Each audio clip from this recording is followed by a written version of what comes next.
আলহামদুলিল্লাহ ওয়াসসালাতু ওয়াসসালামু আলা রাসূলিল্লাহ। আল্লাহর দরবারে শুকরিয়া যে আল্লাহ আমাদেরকে শীতের রাতে এশার সালাত জামাতের সাথে আদায় করার তৌফিক দিলেন। আল্লাহর দরবারে একবার জিকির করি, আল্লাহর দরবারে একবার শুকরিয়া আদায় করি, অন্তর থেকে বলি আলহামদুলিল্লাহ। একবার দরুদ ইব্রাহিম পড়ি, রাসূল সাল্লাল্লাহু আলাইহি ওয়াসাল্লামের উপর একবার দরুদ পড়লে আল্লাহ 10 বার রহমত বর্ষণ করবেন। আল্লাহুম্মা সাল্লি আলা মুহাম্মাদিন ওয়া আলা আলি মুহাম্মাদিন কামা সাল্লাইতা আলা ইব্রাহিম ওয়া আলা আলি ইব্রাহিম ইন্নাকা হামিদুম মাজিদ। আল্লাহুম্মা বারিক আলা মুহাম্মাদিন ওয়া আলা আলি মুহাম্মাদ কামা বারাকতা আলা ইব্রাহিম ওয়া আলা আলি ইব্রাহিম ইন্নাকা হামিদুম মাজিদ। আজকে ইমাম সাহেব যা তিলাওয়াত করেছে আমরা তার একটু অর্থ শুনে নেই যে আল্লাহর কি কথাগুলো আমাদের সামনে তিনি শোনালেন। সূরা মুলক থেকে তিলাওয়াত করেছেন তিনি। এই সূরা মুলকের অনেক ফজিলত। সূরা মুলক তিলাওয়াত করবেন। সূরা মুলক 29 পারার প্রথম সূরা। আমার কথা কি বোঝা যায় না? আর একটু জোরে বলা লাগবে? বোঝা যায়। তাহলে একটু কাছাকাছি আসেন ইনশাআল্লাহ। হ্যাঁ, জি। সূরা মুলকের অনেক ফজিলত। সেটা হলো সূরা মুলক যারা পড়বে কিয়ামতের মাঠে আল্লাহকে বলবে, আল্লাহ ওকে জান্নাত দেন, ওকে জান্নাত দেন, ওকে জান্নাত দেন, ওকে জান্নাত দেন, ওকে জান্নাত দেন। মানে এতই বলবে যতক্ষণ না ওই পাঠককে জান্নাতে না নিয়ে যাবে ততক্ষণ সূরা মুলক ছাড়বে না। বলেন সুবহানাল্লাহ। আর রাসূল সাল্লাল্লাহু আলাইহি ওয়াসাল্লাম রাতে সূরা মুলক তিলাওয়াত করে তারপরে ঘুমাতেন। তো এটা কি আমাদের সবার মুখস্থ থাকলে ভালো। আর যদি মুখস্থ না থাকে দেখে দেখে পড়া যাবে না, দেখে দেখে পড়বো ইনশাআল্লাহ। হ্যাঁ, সেখানে কি আছে তিনি 1 থেকে 13 নম্বর আয়াত পর্যন্ত পড়ছেন। আল্লাহ 2 নম্বর আয়াতে বলছেন আউযু বিল্লাহি মিনাশ শাইতানির রাজিম আল্লাযী খালাকাল মাউতা ওয়াল হায়াতা লিয়াবলুয়াকুম আইয়ুকুম আহসানু আমালা ওয়া হুয়াল আজিজুল গফুর। আল্লাহ সৃষ্টি করেছেন হায়াত, এই যে বেঁচে আছি, ওয়াল মামাত এবং মৃত্যু, আমরা মারা যাব, এবং এই মাঝের যে সময়টুকু কেন লিয়াবলুয়াকুম পরীক্ষা করার জন্য, আইয়ুকুম কে তোমরা, আহসান মানে সুন্দর, আমল মানে আমল, অর্থাৎ আল্লাহ আমাদেরকে পরীক্ষা করার জন্য সৃষ্টি করেছেন যে আমরা কে কে ভালো কাজ করি। বলুন সুবহানাল্লাহ। তাহলে সূরা মুলকের উপর আমল করতে হবে, তাহলেই সূরা মুলক কিয়ামতের মাঠে সুপারিশ করবে। এখন সূরা মুলক পড়লাম কিন্তু বুঝলাম না, তাহলে কেমন হলো? তাহলে আল্লাহ বললেন আল্লাযী খালাকাল মাউতা ওয়াল হায়াতা লিয়াবলুয়াকুম আইয়ুকুম আহসানু আমালা। শোনেন, একটা গুরুত্বপূর্ণ কথা বলি। সূরা আল আরাফ আয়াত নম্বর 204 আল্লাহ বলেন ইযা কুরিয়াল কুরআনু ফাসতামিউ লাহু ওয়া আনসিতু লাআল্লাকুম তুরহামুন। যখন যেই হোক তোমাদের সামনে কোরআন তেলাওয়াত করবে, যেই হোক না কেন, একটা মাসুম বাচ্চা হোক অথবা সাইড থেকে একটু শব্দ আসছে কোরআনের কথা, আল্লাহ বলেন ইজা যখনই হোক কুরিয়াল কুরআনু, কোরআন যখন পাঠ করা হয়, ফাসতামিউ লাহু, প্রথম কথা হলো মনোযোগ দিয়ে শোনো। সুবহানাল্লাহ। প্রথমত কি করতে হবে? ফাসতামিউ লাহু, ওর জন্য মনোযোগ দিয়ে শোনো। তাহলে আদেশটা কার? আল্লাহ। যদি এইখানে ডিসি সাহেব এসে কোনো কথা বলতেন অবস্থা কেমন হইতো? আর যদি বিভাগীয় কমিশনার কথা বলতেন অবস্থা কেমন হইতো? আর যদি প্রেসিডেন্ট এসে এই মসজিদে কথা বলতেন অবস্থা কেমন হইতো? আমরা কত সিরিয়াস থাকতাম, তাই না? আর সবার মালিক আল্লাহ সুবহানাহু ওয়া তাআলার কথা হচ্ছে, তখন আমাদের মনোযোগটা তাহলে কোন লেভেলের হওয়া উচিত একবার বোঝেন? কঠিন হবে। হ্যাঁ, তাহলে প্রথম কথা হলো ফাসতামিউ লাহু, মনোযোগ দিয়ে শোনো। এক, ওয়া আনসিতু, চুপ থাকো। তাহলে আমাদের কাজ হলো দুইটা, ফাসতামিউ লাহু এর জন্য মনোযোগ দিয়ে শোনা, ওয়া আনসিতু এবং চুপ থাকা। তাহলে তৃতীয়টা হবে লাআল্লাকুম তুরহামুন, আল্লাহ তোমাদের উপর রহমত করবেন। সুবহানাল্লাহ। এই আলোচনা শুনে রহমত নিয়ে ইনশাআল্লাহ ঘুমাবেন। আর ঘুমের ঘরে যদি ইনশাআল্লাহ মউত আসে তাহলে রহমতের মৃত্যু ইনশাআল্লাহ হবে। বলেন সুবহানাল্লাহ। সূরা জুমার আয়াত নম্বর 18 আল্লাহ রাব্বুল আলামিন বলেন যে কারা জ্ঞানী, তাদের আল্লাহ পরিচয় বলছেন যে জ্ঞানী হলো তারা আল্লাযীনা ইয়াসতামিউনাল কাওলা ফায়াত্তাবিউনা আহসানাহু উলাইকাল্লাযীনা হাদাহুমুল্লাহ ওয়া উলাইকা হুম উলুল আলবাব। যারা মনোযোগ দিয়ে শোনে তারপর উত্তমভাবে মানে, শুধু শুনলেই হবে না, মনোযোগ দিয়ে শোনে এবং উত্তমভাবে মানে আমল করে। উলাইকা আল্লাযীনা হাদাহুমুল্লাহ, আল্লাহ তাদেরকে হেদায়েত দিবেন। বলেন সুবহানাল্লাহ। এই কান দিয়ে শুনলেন, এই কান দিয়ে বের করে দিলেন, শোনার পরে ভুলে গেলেন, শোনার পরে আমল করলেন না, হেদায়েত পাবেন। কোরআন বলছে আল্লাযীনা ইয়াসতামিউনাল কাওলা, কথাগুলো শুনবেন, অতঃপর ইয়াত্তাবিউনা আহসানাহু, সুন্দর করে ইত্তেবা করতে হবে, মানতে হবে। যদি এইটা হয় তাহলে তৃতীয়টা হবে উলাইকা, উহারাই, কারা তারা, হাদাহুমুল্লাহ, আল্লাহ তাদেরকে হেদায়েত দিবেন। বলেন সুবহানাল্লাহ। আল্লাহ তাদেরকে হেদায়েত দিয়েছেন। বলেন সুবহানাল্লাহ। ওয়া এবং উলাইকা, উহারাই তারা, কারা, উলুল আলবাব, জ্ঞানী, মূর্খ না। তাহলে আমরা সবাই জ্ঞানী হতে চাই না? তাহলে জ্ঞানীর পরিচয় দেখেন, যারা শোনে এবং শোনার পরে মানে। তো আজকের এই অল্প সময়ের কথা বলার বিষয় হলো মধ্যম পন্থা। আল্লাহর জন্য আজকের এই আলোচনাটা অল্প সময়ে আমল করার নিয়তে আমাদেরকে শোনার তৌফিক দান করেন, বলেন আল্লাহুম্মা আমিন। মধ্যম পন্থার গুরুত্ব সম্পর্কে আমরা অল্প সময় আলোচনা করব। তারপরে আলোচনার পরিপ্রেক্ষিতে যদি আপনাদের কোনো কিছু সওয়াল থেকে জানার থাকে আপনারা জেনে নেবেন। কেন আমরা চেষ্টা করার পরেও হয়তো বা আপনি 99 ভাগ বুঝছেন, অল্প একটু বোঝেন নাই, একটু জেনে নিলে 100 ভাগ বুঝে এখান থেকে চলে গেলেন। যারা আয়োজন করেছেন তাদেরও লাভ হবে, যিনি বললেন তাদেরও লাভ হবে, আপনি শুনলেন আপনারও লাভ হলো, তাই না? সূরা বাকারা আয়াত নম্বর 143 এবং 144 আল্লাহ রাব্বুল আলামিন বলেন, ওয়া কাযালিকা জাআলনাকুম উম্মাতান ওয়াসাতা লিতাকুনু শুহাদা আলান নাস। আল্লাহ আমাদেরকে করেছেন মধ্যমপন্থী। আল্লাহ আমাদেরকে করেছেন মধ্যমপন্থী। তার মানে বোঝা যায় মধ্যমের উপরে একটা আছে, নিচে একটা আছে, একটা আছে চরম আর একটা আছে একদম সারাসারি। মানে একটা আছে সারাসারি, একটা আছে বাড়াবাড়ি, আর আরেকটা হলো মাঝামাঝি। তাহলে একটা আছে চরম, একটা আছে মধ্যম, আর একটা আছে নরম। তাহলে পথ আছে তিনটা, একটা হলো নরম, একটা হলো চরম, আর একটা হলো মধ্যম। একটা আছে বাড়াবাড়ি, একটা আছে সারাসারি, একটা আছে মাঝামাঝি। হ্যাঁ, তাহলে আল্লাহ আমাদের বৈশিষ্ট্য কি দিয়েছেন? ওয়া কাযালিকা জাআলনাকুম উম্মাতান ওয়াসাতা। আমরা হলো মধ্যমপন্থী উম্মত। এই মধ্যমপন্থী উম্মত যদি হন তাহলে আপনি জান্নাত পাবেন। যদি চরমপন্থা হন তাহলে কিন্তু জাহান্নাম।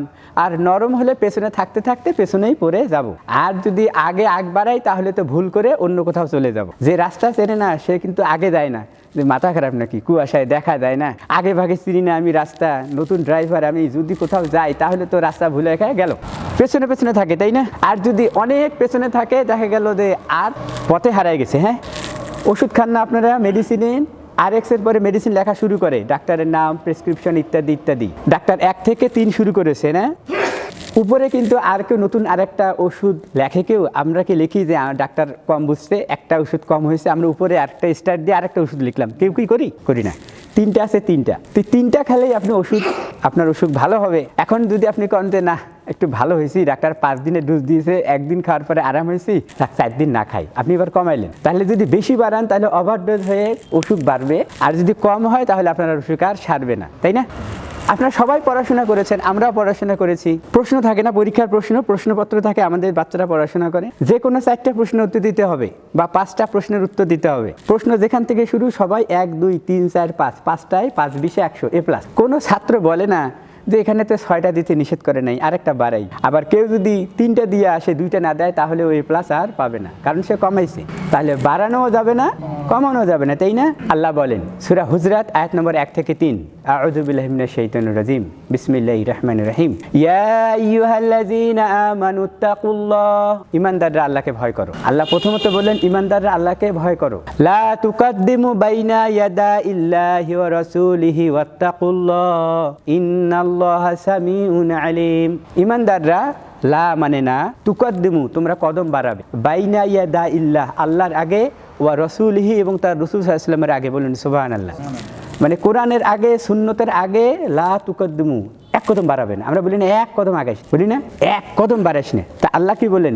শব্দটা ওভাবে আছে, লা তুকাদ্দিমু বাইনা ইয়াদাইল্লাহি ওয়া রাসূল। আল্লাহর আগে, আল্লাহর রাসূলের আগে তোমরা বাড়াইও না। কথার জন্য বাড়াইও না, আমলের জন্য বাড়াইও না, আকীদা বিশ্বাসের ক্ষেত্রে বাড়াইও না তোমরা। তাহলে বাড়াইলে কিন্তু আপনি মাঝামাঝি থাকতে পারলেন, আপনি বাড়াইছেন, বেশি করছেন। আর যদি পেছনে থাকেন তাহলে পেছনে পড়িয়ে হারিয়ে যাবেন। লা তুকাদ্দিমু বাইনা ইয়াদাইল্লাহি ওয়া রাসূল। আল্লাহর আগে, আল্লাহ রাসূল সাল্লাল্লাহু আলাইহি ওয়াসাল্লামের আগে তোমরা বাড়াইও না, মানে সুন্নতের আগেও বাড়াইও না, কোরআনের আগেও বাড়াইও না। ওয়াত্তাকুল্লাহ আল্লাহকে ভয় করো। আগেও আল্লাহ বলছেন আল্লাহকে ভয় করো, মাঝে আল্লাহ বলেন আল্লাহ রাসূলের আগে বাড়াইও না, শেষে আবার আল্লাহ বলেন আল্লাহকে ভয় করো। তাহলে আল্লাহকে যে ভয় করে তাকে বলা হয় মুত্তাকি। ওয়া তিলকাল জান্নাতুল্লাতী নুরিসু মিন ইবাদিনা মান কানা তাকিয়া। সূরা মারিয়াম আয়াত নম্বর 36। জান্নাত কিন্তু হলো মুত্তাকিদের জন্য, ফাসিকের জন্য নয়। এই যে জান্নাত কত সুন্দর আল্লাহ বয়ান করেছেন। হ্যাঁ, 2টা থেকে শুরু 72টা পর্যন্ত আল্লাহ হুর দিবেন যে যেমন আমল করছে। সর্বশেষ যে শাস্তি খাটার পরে জাহান্নাম থেকে বের হয়ে জান্নাতে যাবে, সে পাবে 10টা পৃথিবীর সমান জান্নাত, সুবহানাল্লাহ। আর ফার্স্ট টাইম সে যে যাবে সে যে কি পাবে, বলেন আলহামদুলিল্লাহ। হ্যাঁ, এরপরে আল্লাহ যখন বলবেন ইয়া আহলাল জান্নাহ, ও জান্নাতের অধিবাসীরা, মানুষ সবাই বেরিয়ে যাবে, আল্লাহ ডাকছেন, এবং তারপরে আল্লাহ আপনাকে দাওয়াত দিবেন, আসো নুজুলাম মিন গফুরির রহিম। সূরা কাহাফ 110 নম্বর আয়াত। আল্লাহর দাওয়াত খাওয়ার জন্য আমরা যাব। সুতরাং প্রথম টাইম যারা জান্নাতে যাবে তাদের মর্যাদা কেমন হবে আপনি কল্পনাও নিয়ে আসতে পারবেন না।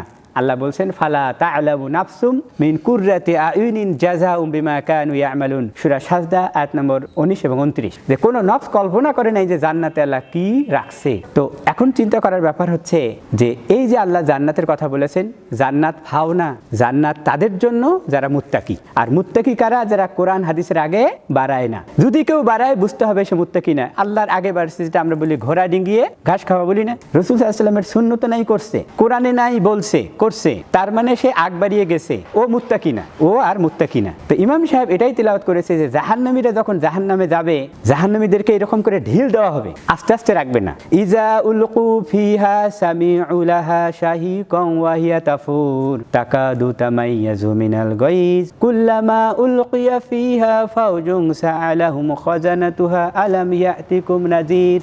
জাহান্নামীদেরকে যখন ঢিল দেওয়া হবে, দলে দলে ঢিল দিবে, জাহান্নামীদেরকে আস্তে রাখা হবে না, ঢিল দেওয়া হবে, নিক্ষেপ, থ্রো থ্রো থ্রো, পড়ার সাথে একবার ব্যথা পাবে, মানে একে তো নিক্ষেপ অসম্মান, আবার ঢিল দেওয়া হবে। জাহান্নামের যারা প্রহরী ফেরেশতা আছে জিজ্ঞেস করবে, এই আলাম ইয়াতিকুম নাযীর, তোমাদের কাছে কি কোনো দাওয়াত দেওয়ার কেউ আসে নাই? তোমাদের কেউ কি কোরআন হাদিস নিয়ে কথা বলে নাই? তোমাদের কেউ সাবধান করে নাই? কি উত্তর দিবে? কলু, বলবে বালা, অবশ্যই, কদ জাআনা নাযীর, এসেছিল সাবধানকারী। হ্যাঁ, অতএব আমরা তাদের কথা শুনি নাই, নিজের মতো করে চলছি। হ্যাঁ, লাউ কুন্না নাসমাউ আও নাআকিলু মা কুন্না ফি আসহাবিস সাইর, যদি আকল ব্যবহার করতাম আর তাদের কথা যদি মানতাম, আজকে এই অবস্থা, পৃথিবীর সব কথা মনে পড়বে তাদের। অল্প সময়ের কথাগুলো যেন আকল দিয়ে শুনবেন। এবং উদাহরণস্বরূপ বলতেছি, কোরআনের কোন আয়াত সেটা বলতেছি, যে একবার দেখবেন তাহলে ইনশাআল্লাহ হেদায়েত পেয়ে যাবেন। কারণ হেদায়েত কিন্তু আপনার হাতেও নাই, আমার হাতেও নাই, কারো হাতেও নাই, রাসূল সাল্লাল্লাহু আলাইহি ওয়াসাল্লামের হাতেও নাই। থাকলে তিনি তার চাচাকে যে বলতেন, বুখারী মুসলিমের হাদিস, চাচা কোলে কাকে করে মানুষ করেছেন আমাকে, একবার আপনি লা ইলাহা ইল্লাল্লাহ আশহাদু আল্লা ইলাহা ইল্লাল্লাহ ওয়া আন্না মুহাম্মাদুর রাসূলুল্লাহ পড়েন চাচা, আমি আল্লাহর কাছে সুপারিশ করবো ইনশাআল্লাহ। কিন্তু চাচা কিন্তু ওটাও পরে নেই। পরে রাসূল সাল্লাল্লাহু আলাইহি ওয়াসাল্লাম 50 করলেন, আচ্ছা আমাকে আপনি না মানেন, এইটুকু বলেন লা ইলাহা ইল্লাল্লাহ, এইটুকু বলেন লা ইলাহা ইল্লাল্লাহ, এইটুকু বলেন। চাচা এটাও পরে নেই, মন খারাপ করে চলে আসলেন তিনি। কারণ ওখানে উতবা আছে, সাইবা আছে, আবু জেহেল আছে, এরকম করে তাকায়। আর ওরা বলে, শেষ বয়সে তুই বাপদাদার ধর্ম বাদ দিয়া ওই মোহাম্মদের ধর্ম যাবু? তারপরে করলে যে ভাস্তা আমি আমার বাপদাদা ধর্মেই থাকলাম। তারপরে রাসূল সাল্লাল্লাহু আলাইহি ওয়াসাল্লাম মন খারাপ, বাড়ি আসলেন, খবর পাইলেন যে চাচা মারা গেছে। আর চাচার জন্য মন খারাপ হয় কি হয় না? আর আল্লাহ আয়াত নাজিল করলেন সূরা কাসাসের আয়াত নম্বর 56-57, ইন্নাকা লা তাহদি মান আহবাবতা ওয়ালাকিন্নাল্লাহা ইয়াহদি মান ইয়াশা, আপনি যাকে ইচ্ছা তাকে হেদায়েত দিতে পারবেন না, আল্লাহ যাকে ইচ্ছা তাকে হেদায়েত দেবেন। কিন্তু শোনার পরে আপনি যদি বারবার করে আল্লাহকে বলেন ইহদিনাস সিরাতাল মুস্তাকিম, বারবার করে আপনি যদি বলেন আল্লাহ অমুক এটা কয়, অমুক এটা কয়, কোন দিকে যায়, আপনি আল্লাহর কাছে বেশি বেশি করে কায়মুন্নবাকে সূরাতুল ফাতিহাটা বারবার করে তেলাওয়াত করুন, আপনার রব আপনাকে জান্নাতের রাস্তায় নিয়ে যাবে, বলুন সুবহানাল্লাহ। তাহলে মধ্যম পন্থা হলো মাঝামাঝি, তাই না? মধ্যম পন্থা হলো মাঝামাঝি পন্থার নাম। ইবাদতে যদি বাড়ান তাহলে সেটা চরম পন্থা হলো। কথার ক্ষেত্রেও চরম পন্থা হয়। যেমন কেউ যদি মনে করেন একজন একটা কাজ কথা করলো, ইসলামের একটা বিরুদ্ধে কাজ করলো, আচ্ছা বলেন মানুষ 100তে 100 ইসলাম পালন করতে পারে কেউ? আমাদের দুর্বলতা আছে না? আছে। রাসূল সাল্লাল্লাহু আলাইহি ওয়াসাল্লাম বলছেন কুল্লু বনি আদামা খাত্তাউন, বুখারী মুসলিমের হাদিস, প্রত্যেকটা মানুষের ভুল হয়। নবী রাসূলকে আল্লাহ বিশেষভাবে পয়দা করেছেন, আল্লাহ তাদেরকে নির্ভুল রাখছেন, কিন্তু বাকি মানুষের ভুল হয়। তো একটু ভুল হলে আমরা সেই মুসলিম ভাইয়ের প্রতি কি নরম থাকবো না চরম হব? নরম থাকতে হবে, এটাই নিয়ম, এটাই নিয়ম। ডাক্তার যখন দেখে হ্যাঁ আপনার কোনো কিছু হয় নাই, কোনো কিছু হয় নাই, কোনো কিছু হয় নাই, অথচ দেখা গেল যে তার অবস্থা খুব খারাপ, তারপরে একটু সাহস দেয়, তাই না? দেখা গেল যে পেশেন্ট এমনিতে একটু অনেকটাই ভালো হয়ে যায়, এটা হলো দিস ইজ সাইকোলজিক্যাল ট্রিটমেন্ট। যদি ডাক্তার বলে কিছু হয় নাই, কিছু হয় নাই, হ্যাঁ কিছুই হয় নাই আমার, হ্যাঁ, যে বাচ্চাটা একদম পায়খানা প্রসাব করে, ছোট বাচ্চা কি বোঝে কোনটা পায়খানা কোনটা প্রসাব? ও তো সবই একই রকম না, একদম গা সব ময়লা করে রাখছে। মা জননী এসে দেখে যে বাচ্চাটার কোথায় ভালো আছে, কারণ এমন পায়খানা প্রসাব মাখাইছে।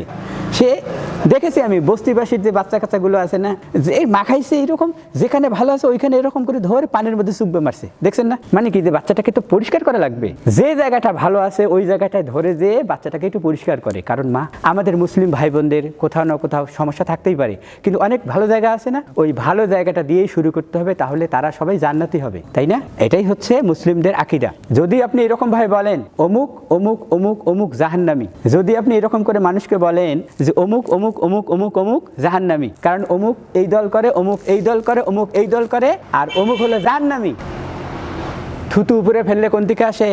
নিচের দিকে আসে। কখনো আপনি পাগড়ি মাথায় দিয়ে যদি এরকম কথা বলেন, অমুক দল অমুক দল অমুক দল অমুক দল জাহান্নামী, আপনি একেবারে আল্লাহ হয়ে গেলেন। ও যে জান্নাতি না জাহান্নামী তার গ্যারান্টি কেউ দিতে পারবে?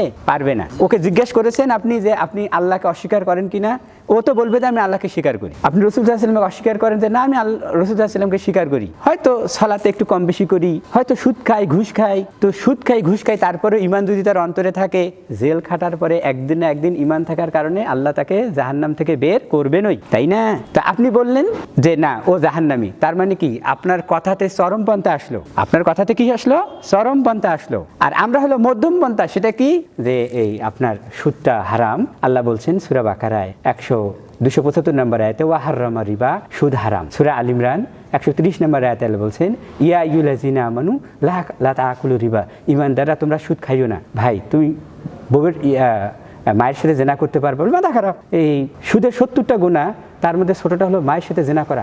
কোষ কি? এই যে আমি তাকে বুঝাইলাম, বুঝিয়ে তারপরে আড়ালে যে দোয়া করবো যে আল্লাহ ভাইটাকে আপনি হেদায়েত দেন, ও জন্য হালাল খেয়ে ইবাদত বন্দেগী করতে পারে, আমার কাজ শেষ, আমার কাজ শেষ। কিন্তু আমি এইটা না করে আমি যদি বলি XYZ আপনি জাহান্নামী, তার মানে কি আমার কথার মধ্যে চরমপন্থা আসলো। আর যদি বলি দেখবো শুনবো বলবো না, কোনো বিপদে পড়বো না, এটা হলো নরমপন্থা। মানে কি ওরটা ওর আমারটা আমার, এটাও কিন্তু না। তাহলে যারা কোনো কিছুই মনে হয় না যে যাই যেমন করে করুক, যে যেমন করে করুক, তাহলে ওটা হলো নরমপন্থা। আর একজনকার উপরে আপনি চড়াও হলেন, এটা হলো চরমপন্থা। আর মধ্যমপন্থা হলো কি সত্যকে হক হক বলা, কিন্তু হক এমনিতেই যেহেতু শক্ত, হক এমনিতেই তিতা, সুতরাং এটাকে সুন্দর করে বলতে হবে। এটাই হলো মধ্যমপন্থা, এটাই হলো মধ্যমপন্থা। তাহলে কথার মধ্যেও কিন্তু আমরা চরম হয়ে যাই। আপনি যখন কাউকে ফতোয়া দিচ্ছেন অমুক অমুক জাহান্নামী, আপনি দেখে আসছেন? মেরাজে গেছিলেন নাকি? দেখে আসছেন কে জান্নাতি কে জাহান্নামী? ও তো আল্লাহ সুবহানাহু ওয়া তাআলা ছাড়া কেউ খবর জানে না। হ্যাঁ, আমরা বলতে পারি যে দুর্গাকে সেজদা করলে স্পষ্টভাবে জাহান্নাম, যে আল্লাহ ছাড়া অন্য কাউকে সেজদা করলো ফি নারি জাহান্নামা খালিদিনা ফিহা ইন্নাহু মান ইউশরিক বিল্লাহি ফাকাদ হারামাল্লাহু আলাইহিল জান্নাহ, সূরা মাইদা আয়াত নম্বর 72। কিন্তু মুসলিম ভাই আমার মসজিদে আমি মাঝে মধ্যে তাকে পাই, দেখলে আমাকে সালাম দেয়, ইসলামের জন্য অন্তরটা তার দরদ আছে, হয়তো নফসের তাবেদারি করে মাঝে মধ্যে গুনার কাজ করে। তো গুনার কাজ করলে সে কিন্তু কাফের হয়ে যায় না। কাফের হওয়ার জন্য তাকে কুফরি থাকতে হয়। কোরআনের একটা আয়াতকে কে যদি অস্বীকার করে, রাসূল সাল্লাল্লাহু আলাইহি ওয়াসাল্লামকে কে যদি অস্বীকার করে, যদি দাড়ি নিয়ে কেউ টিটকারি করে, ঈমান ভঙ্গের 10টা কারণ আছে, এটা যদি তার মধ্যে থাকে আপনি বলতে পারেন। তারপরে আপনি সরাসরি বলতে পারবেন তুই অমুক। কায়দা কানুনকে বলতে হবে, তাকে সুযোগ দিতে হবে, তাকে দেখতে হবে যে সে আসলে মন থেকে বলেছে কিনা, তার জ্ঞানটা আছে কিনা, তার হাল হকিকত বুঝতে হবে। প্রিয় ভাইরা আমার, এই ইবাদতে একটা বাড়াবাড়ি বলে আমাদের আলোচনা শেষ করব। সেটা হলো আপনি এই যে সূরা ফাতিহা পড়েছেন, ইহদিনাস সিরাতাল মুস্তাকিম, আল্লাহ আমাকে সিরাতাল মুস্তাকিম দেখান। আপনি সরাসরি চাইছেন কার কাছে? আল্লাহর কাছে। ইহদি, আল্লাহ আমাকে হেদায়েত দেখান, সিরাতাল মুস্তাকিম সোজা রাস্তাটা, সিরাতাল্লাযিনা আনআমতা আলাইহিম, আল্লাহ ওই সিরাতটা, ওই রাস্তায় যে রাস্তায় এর আগে অনেককে আপনি নিয়ামত দিয়েছিলেন। আপনি সরাসরি কার কাছে চাইলেন? আল্লাহর কাছে। আরো বললেন গায়রিল মাগদুবি আলাইহিম ওয়ালাদ-দাল্লিন, আল্লাহ আরো 2টা রাস্তা আছে। ইহুদিরা জানে কিন্তু মানে না, জানতো ইনি সত্য রাসূল, কিন্তু জানার পরও মানে নাই। ও আল্লাহ ওই রকম রাস্তা আমাকে চালাই না। সত্য জানার পরে না মানলে তাহলে তো ইহুদিদের মতোই হয়ে যাব। আর নাসারারা হচ্ছে যা জানে ভুল জানে। তারা জানে ঈসা আলাইহিস সালাম আল্লাহর পুত্র, নাউযুবিল্লাহ, ভুল জানে। তারা জানে মারিয়াম আলাইহিস সালাম আল্লাহর স্ত্রী, বলে নাউযুবিল্লাহ, ভুল জানে। এবং তারা জানে যে আমাদের সব গুনাহ সব ঈসা আলাইহিস সালাম নিয়ে গেছে, আমরা জিনা করি, চুরি করি, মারামারি করি, যাই করি না কেন আমাদের জন্য জান্নাত রেডি। কথাটা কি ঠিক আছে? তার মানে যা জানে ভুল জানে, আল্লাহ ওই ভুল পথে পরিচালিত করেন না। আর যারা সঠিক জানে কিন্তু মানে না, সেই রাস্তায় আল্লাহ আমাদেরকে পরিচালিত করেন না। অতএব এটা হলো বাড়াবাড়ি আর ছাড়াছাড়ি। মাঝামাঝি হলো যারা জানে এবং মানে, এটাই হলো মধ্যমপন্থা। জানতে হবে এবং মানতে হবে। হ্যাঁ, দোয়া আপনি যখন করবেন, যখন আপনি এই যে সূরা ফাতিহার মাধ্যমে আল্লাহর কাছে দোয়া করছেন না, ইহদিনাস সিরাতাল মুস্তাকিম সিরাতাল্লাযিনা আনআমতা আলাইহিম, হ্যাঁ আল্লাহ আপনার কাছেই চাই, হ্যাঁ ইহদিনাস সিরাতাল মুস্তাকিম সিরাতাল্লাযিনা আনআমতা আলাইহিম, আপনার কাছে সোজা রাস্তাটা চাই। তাহলে আপনি সরাসরি কার কাছে চাইলেন? আল্লাহর কাছে। তাহলে সালাতের ভেতর দিয়ে কিন্তু আমরা আল্লাহর কাছে দোয়া করলাম না? হ্যাঁ, সূরা বাকারা আয়াত নম্বর 153 থেকে 56 আল্লাহ বলছেন ইয়া আইয়ুহাল্লাযিনা আমানুস্তাঈনু বিস-সবর ওয়াস-সালাহ, ঈমানদাররা আল্লাহর কাছে চাও। বি হলো হরফে জার, মানে সাথে সবর, সবর তো বুঝি, ওয়া মানে এবং, সালাত, সালাত তো বুঝি, মানে সবর আর সালাতের ভেতর দিয়ে আল্লাহর কাছে চাও। তাহলে এখানে আমরা সরাসরি আল্লাহ কিন্তু চাইতে বললেন, তাই না? হ্যাঁ, সূরা বাকারা 186 নম্বর আয়াত আল্লাহ রাব্বুল আলামিন বলেন ওয়া ইযা সাআলাকা ইবাদি আন্নী ফা ইন্নী করিব উজিবু দাওয়াতাদ দাঈ ইযা দাআন ফালইস্তাজিবু লি ওয়া লিউমিনু বি লাআল্লাহুম ইয়ারশুদুন। রাসূল সাল্লাল্লাহু আলাইহি ওয়াসাল্লামের মাহফিলে সাহাবারা ছিল, তারা বলল আল্লাহকে কেমন করে ডাকবো? রাসূল সাল্লাল্লাহু আলাইহি ওয়াসাল্লামকে আল্লাহ ওহী করলেন, কুল বলে দেন আমার বান্দারা আমার সম্পর্কে বলে, আমার সম্পর্কে সওয়াল করে জিজ্ঞেস করে, বলে দেন তারা যেন আমাকে সরাসরি ডাকে, বলেন সুবহানাল্লাহ। ওরা ডাকবে আর আমি সঙ্গে সঙ্গে জবাব দেব, বলেন সুবহানাল্লাহ। ফাজকুরুনি আযকুরুকুম ওয়াশকুরুলি ওয়ালা তাকফুরুন। বান্দারা তোমরা আমাকে স্মরণ করো, আমিও তোমাদেরকে স্মরণ করব, সুবহানাল্লাহ। মনে মনে আপনি স্মরণ করবেন, আল্লাহ আপনাকে মনে মনে স্মরণ করবে। আপনি একা একা স্মরণ করবেন, আল্লাহ আপনাকে একা একাই স্মরণ করবে। আর আমরা এখানে সবাই মিলে আল্লাহকে স্মরণ করতেছি, ফেরেশতার মাহফিলে আল্লাহ আমাদেরকে স্মরণ করতে, বলেন সুবহানাল্লাহ। এই হলো আপনার রব। রবকে ডাকতে হবে সরাসরি। আল্লাহ বলছে সূরা গাফির আয়াত নম্বর 60 এবং 61, আল্লাহ বলেন ওয়া ক্বালা রাব্বুকুম উদউনি আস্তাজিব লাকুম। রব বলেন উদউনি, আমার কাছে সরাসরি দোয়া করো, আমার কাছে চাও, আমার কাছে। উদউ সাকুনি মানে আমার কাছে। আল্লাহ বললেন, আল্লাহ বলতেছেন যে সরাসরি আমার কাছে চাও, চাও আস্তাজিব লাকুম, আমি কবুল করব। তাহলে আল্লাহ শিখেছেন সরাসরি কবুল করার। তিনি বলতেছেন যে তোমরা চাইলেই আমি কবুল করব। সূরা ফাতিহাতেও কিন্তু আমরা সরাসরি আল্লাহর কাছে বলছি, তাই না? তাহলে বাইরে যে দোয়াটা করি এটা ইবাদত না? আর দোয়াউ হলো ইবাদা। যে দোয়াটা করি সেটা ইবাদত, এবং এটা অনেক বড় একটা ইবাদত, আল্লাহর কাছে চাওয়া। কারণ সবাই তো আরবি জানে না, সালাতের ভেতরে যদি আরবিতেই বলতে হয়, কিন্তু অন্য সময় তো বাংলায় বলা যায়। তো বাংলায় আপনি নিজের মনের মাধুরী মিশিয়ে আপনার কত প্রয়োজন আছে আপনার রবের কাছে আপনি চাইবেন, তবে চাইবেন সরাসরি, আপনি আল্লাহর কাছেই চাইবেন, মাঝে কোনো ভায়া থাকবে না। যখনই ভায়া থাকবে আপনি বাড়াইলেন, যখন আপনি ভায়া দিলেন বাড়াইলেন, ভাই মোবাইলটা দাও তো, মোবাইলটা দাও তো, ভাই ইনার মোবাইলটা, ভাই উনাক্কন উনাক্কন উনাক্কন, এই দিক থেকে মোবাইলটা আসতেছে, কেমন হবে? আজিজ বলে ভাই মোবাইলটা দেন তো, ডাইরেক্ট। তো আল্লাহ বললেন তোমরা সরাসরি চাও, আর আমরা কই আল্লাহ ভায়া হয়ে চাও। হ্যাঁ, তার মানে কি আমরা কিন্তু এখানে বাড়াবাড়ি করছি। বাড়াবাড়িটা কি? অন্য কাউকে এখানে ঢোকাচ্ছে, অন্য কাউকে এটা ঢোকাচ্ছে। এইটা করবেন না, এইটা করবেন না। সরাসরি আপনারা আল্লাহর কাছে দোয়া করুন। এই জন্যই তো রাসূল সাল্লাল্লাহু আলাইহি ওয়াসাল্লামকে আল্লাহ পাঠিয়েছেন, যে মানুষগুলোকে আপনি সরাসরি আল্লাহর সাথে সম্পর্ক করে দেন। রাসূল সাল্লাল্লাহু আলাইহি ওয়াসাল্লামের চাচাতো ভাই আব্দুল বিন আব্বাস রাদিয়াল্লাহু আনহু তাকে বলতেছেন, যখন তুমি আল্লাহর কাছে চাইবা, ইজা সাআলা, যখন তুমি আল্লাহর কাছে চাইবা সরাসরি আল্লাহর কাছে চাইবা। তাহলে আল্লাহ কোরআনে যেটা বলছেন রাসূল সাল্লাল্লাহু আলাইহি ওয়াসাল্লাম সেটাই শিখিয়েছে। কিন্তু আজকে আমরা কি করি? আজকে আমরা বলি আল্লাহ অমুকের হাতের ওসিলা দিয়ে দোয়া কবুল করেন, আল্লাহ দাড়ি পাকা মানুষের হাত দাড়ির ওসিলায় দোয়া কবুল করেন। কেন? আপনি সরাসরি দোয়া করবেন, তার মানে কি আপনি বিশ্বাস করেন আল্লাহকে সরাসরি পাওয়া যায় না? আপনি বিশ্বাস করেন আমি গরিব মানুষ, আল্লাহ আমার ডাক শুনবেন নয়? এই যে আপনি আপনার রব সম্পর্কে আপনার ভালো ধারণা নয়, অথচ আপনার রব অন্তরে ওয়াহুয়া লাতিফুল খবীর, আপনার অন্তরে কি হচ্ছে সেটাও আল্লাহ রাব্বুল আলামিন জানেন, বলাও লাগে। তাহলে এই যে দেখেন আমরা যে দোয়াটা করি, এই দোয়াটা সরাসরি আল্লাহর কাছে করি না। অথচ রোজা যে করি, রোজা কি কারো বলে আল্লাহ ভায়া হয়ে রোজা করি? হজ ভায়া হয়ে করি? সালাতে আপনি যে সালাতে এই যে 17 রাকাত সালাত আদায় করলেন, আপনি কতবার বলছেন ইয়্যাকা না'বুদু ওয়া ইয়্যাকা নাস্তাঈন ইহদিনাস সিরাতাল মুস্তাকিম? এখানে কোনো ভায়া দিয়েছেন? এখানে ভায়া দেননি, হজে ভায়া দেননি, সিয়ামে ভায়া দেননি। 1 টাকা দান করছেন যে আল্লাহ বক্সে 1 টাকা দান করলাম, অমুকের ওসিলায় আমার সাদাকা কবুল করেন, এটা বলেন? এখানেও বলেন না, শুধুমাত্র দোয়ার ক্ষেত্রে বলেন। তার মানে বুঝতে হবে কোথাও আমাদের ভুল হয়ে যায়। আজকে এতটুকুই যদি আপনি এই আলোচনা থেকে নিয়ে যান, তাহলে মনে রাখবেন আপনার অন্তরটা ভালো থাকবে। পৃথিবীর সবাই চাইলে বেজার হয়, শুধুমাত্র আমাদের রব বলছেন ইয়া আইয়ুহাল্লাযিনা আমানু ইসতাঈনু বিসবরি ওয়াস সালাহ, তোমরা আমার কাছে চাও, তোমরা আমার কাছে চাও, তোমরা আমার কাছে চাও। এখন চাইতে হবে সরাসরি রবের কাছে, কিন্তু আমরা সরাসরি রবের কাছে না আসে ভাইয়া হয় যদি হয়ে চাই, তাহলে চাওয়াটা ঠিক হচ্ছে না। এই চাওয়ার ইংরেজি হলো অ্যাপ্লিকেশন, রাইট? চাওয়ার ইংরেজি হলো অ্যাপ্লিকেশন, এবং আরবিতে হলো সলাত, সলাতের আরেকটা শব্দ হলো দোয়া। দোয়া মানে হলো প্রার্থনা বা অ্যাপ্লিকেশন, যেটাই আমরা বলি না কেন। অ্যাপ্লিকেশন লেখার নিয়ম আছে না? দরখাস্ত লেখার নিয়ম আছে না? A4 সাইজে লিখতে হবে, ব্যাংক ড্রাফট সোনালী ব্যাংকের 500 টাকা সেট করতে হবে, এবং 1 পৃষ্ঠায় লিখতে হবে, 2 পৃষ্ঠায় লেখা যাবে না, স্ট্যাম্প দিতে হবে। তারপরে আবার কি কুরিয়ারে দেওয়া যাবে না, ডাকে দিতে হবে। এগুলো শর্ত আছে। এমন কোন চাকরি প্রার্থীকে দেখেছেন যে বলছে A4 সাইজের আর খাতা থেকে একটা সিঁড়ি একটা লিখি আছে? এরকম কেউ করবে না। হ্যাঁ, এখন কি যে হাতে লিখতে হবে, হাতে লেখাটা আপনার পরীক্ষা করবে, এমন কেউ আছে লিখছে যে হাতে লেখা অ্যাপ্লিকেশন লাগবে, ঠিক আছে আমি একটু কম্পিউটারে টাইপ করে দিই, এমন কোনো বোকা অ্যাপ্লিকেন্ট পাবেন কি? পাবেন না। যদি আপনাকে বলা হয় কোনো ঘুষ লাগবে না, সরাসরি আসবা ওয়াক ইন ইন্টারভিউ, এরা বুঝবে। ওয়াক ইন ইন্টারভিউ মানে কি? কোনো পরীক্ষা নিয়ে আসবা, ভাইবা দিবা, চাকরি। এটা অনেক সময় অর্গানাইজেশনের এমপ্লয়িরা করে, যখন দ্রুততার সাথে তাদেরকে নিয়োগ করতে হয়, ভাইবা দিবেন, যদি ঠিকঠাক হয় চাকরি হয়ে যাবে। ওটা চমৎকার না? হ্যাঁ, তাহলে আল্লাহ বললেন ওয়া ক্বালা রাব্বুকুম, তোমাদের রব বলেন উদউনি, আমার কাছে সরাসরি দোয়া করো, আস্তাজিব লাকুম, তাহলেই আমি দোয়া কবুল করব তোমাদের দোয়া। আল্লাহ সরাসরি বলতে বলেন। আপনাকে কে শেখালো যে আপনাকে ভায়া হয়ে দোয়া করতে হবে? একটা ভুল কথা আছে। সেটা কি?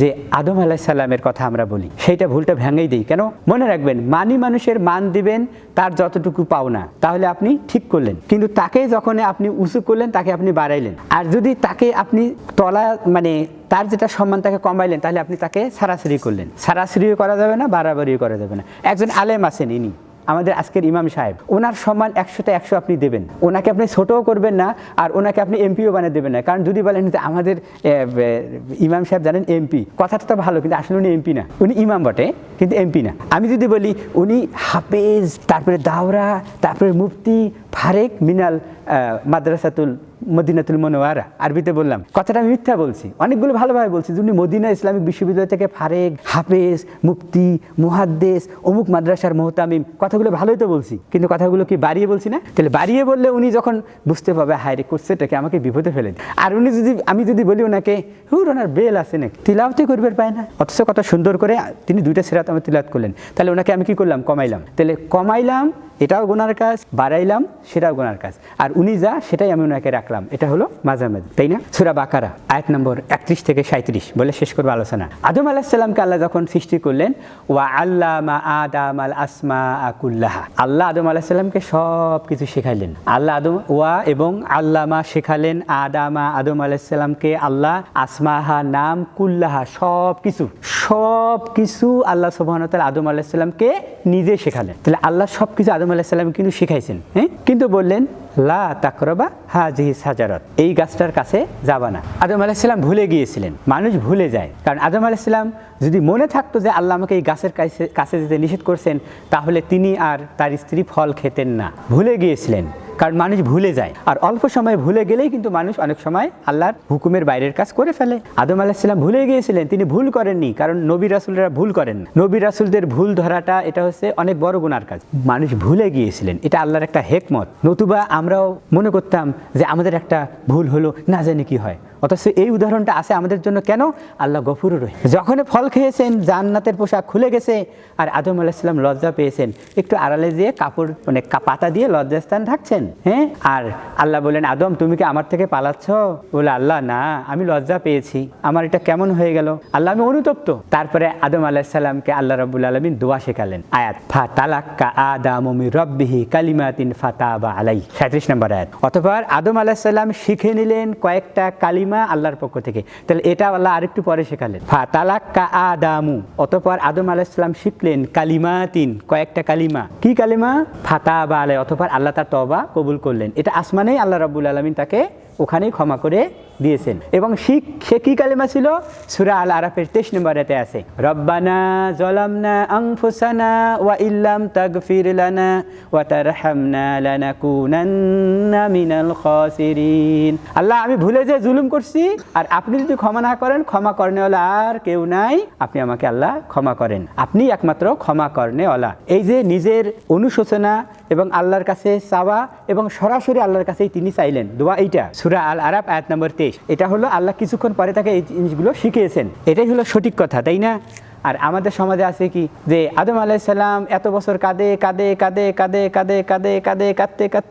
কাঁদতে মাপ পায় না, তারপরে একদিন নাকি বলে, হ্যাঁ এই যে দেখেন এগুলো সব মানুষ বানাইছে, তারপরে একদিন নাকি বলল, আল্লাহ মুহাম্মদ সাল্লাল্লাহু আলাইহি ওয়াসাল্লামের ওসিলায় আপনি আমাকে ক্ষমা করে দেন। হ্যাঁ, আমি তো এখনো বানাই নাই, তুমি তার নাম জান না কোত্থেকেই? দেখেন পয়েন্ট টু নোট, মানে আল্লাহও জানে না যে এই জানুন কেমন করি না, অথচ তার একটু আগেই আল্লাহ বললেন যে ও আল্লাহ মা আদাম আল আসমা আকুল, আল্লাহ তাকে সব শিখিয়েছেন, আর এটা শেখায় নাই, এগুলো সব বানাইছে, মানুষ বানাইছে। সত্যি কথা হলো আদম আলাইহিস সালামকে এর মাধ্যমে ছোট করা হলো, যে তিনি কাঁদেন ক্ষমা পান না, এত কাঁদেন, আল্লাহ আল্লাহ এত রুরু নন, তিনি অত্যন্ত দয়াবান।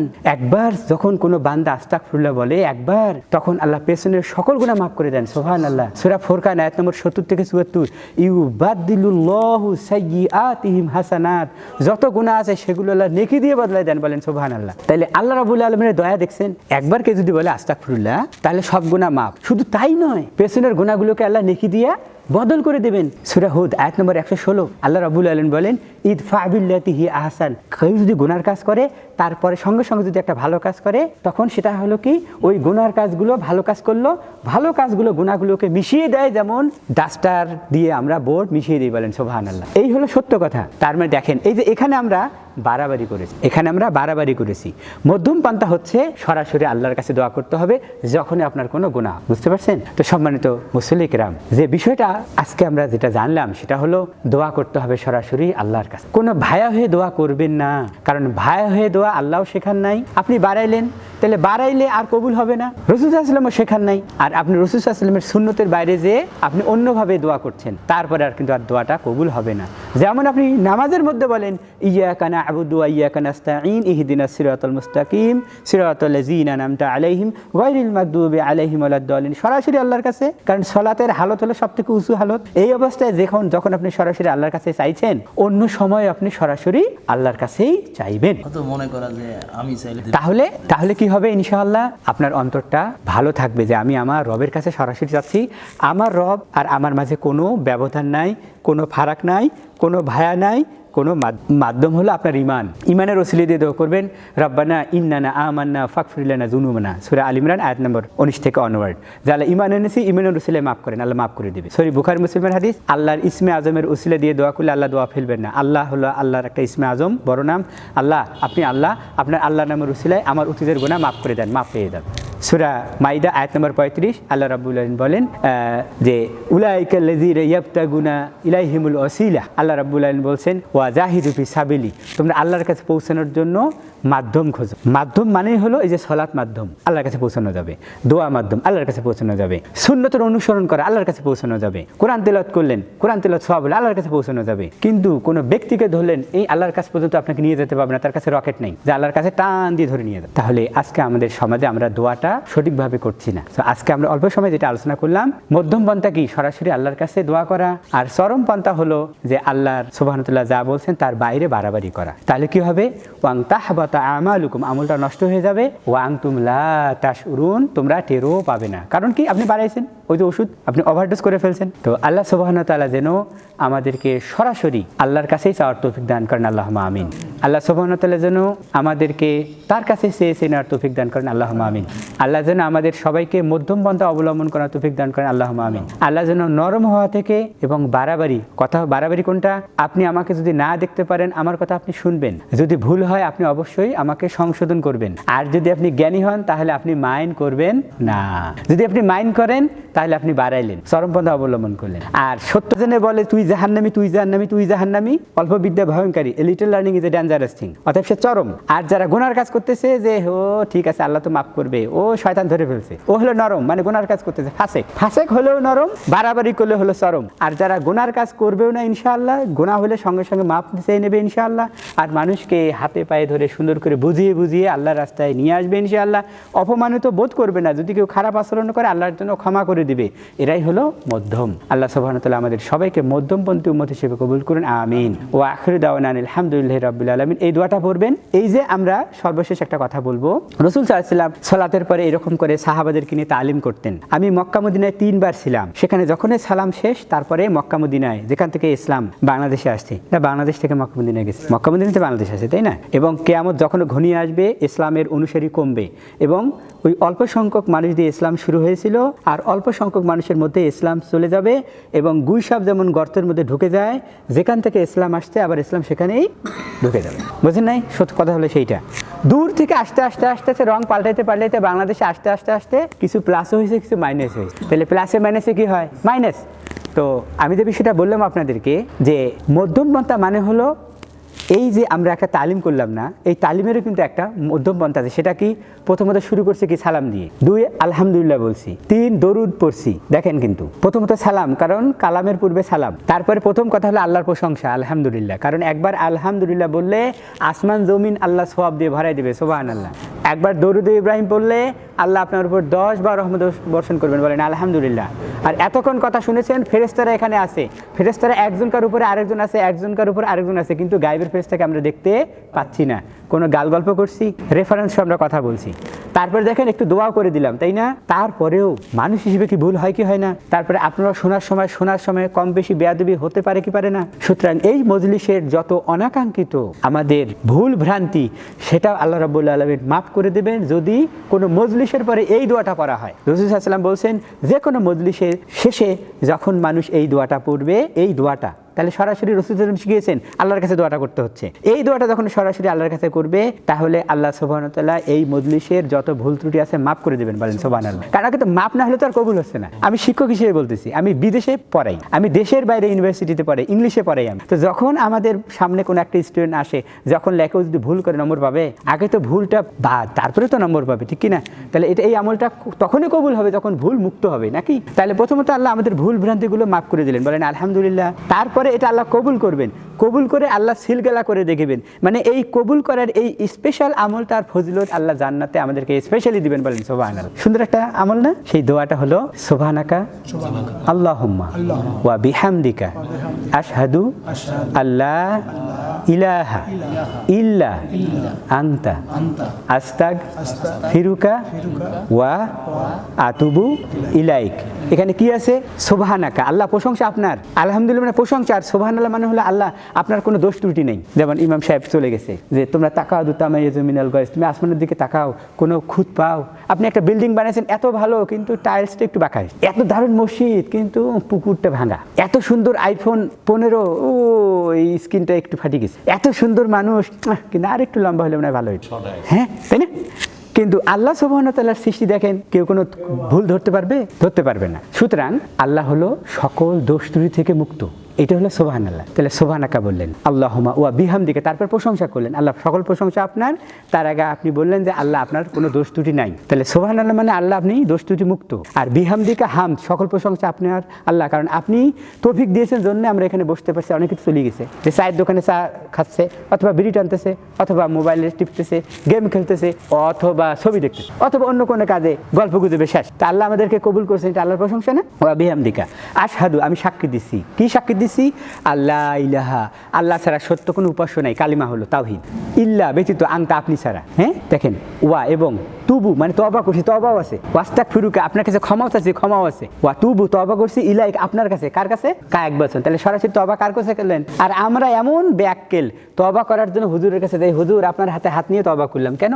আল্লাহ লজ্জা পান, আপনার গুনাহ সাক্ষী আপনি রাখবেন না। অন্ধকারে গুনাহ করছেন, অন্ধকারেই থাক, আপনি মনে মনে শুধু বলবেন ফিনিশ, সব গুনাহ মাফ হয়ে গেছে।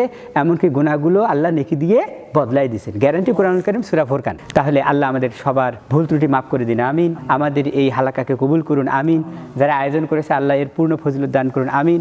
মুয়াজ্জিন সাহেবকে তিনি আকামত দিলেন, আজান দিলেন, এবং যত মানুষ আমরা সালাত আদায় করলাম এর সব ফজিলত আল্লাহ ওনাকে দেবেন, আল্লাহ ওনার মর্যাদা আরও বাড়িয়ে দিন, আমিন। আল্লাহ আমাদের এই হালাকার ভুল ত্রুটি ক্ষমা করে দিন, আমিন। আমাদের সবাইকে আল্লাহ মধ্যমপন্থী উম্মত হিসেবে কবুল করুন, আমিন। ওয়া আখিরু দাওয়ানা আলহামদুলিল্লাহি রাব্বিল আলামিন। দোয়া সুবহানাকা আল্লাহুম্মা ওয়া বিহামদিকা আশহাদু আল্লা ইলাহা ইল্লা আনতা আস্তাগফিরুকা ওয়া আতুবু ইলাইক। আসসালামু আলাইকুম ওয়া রাহমাতুল্লাহ।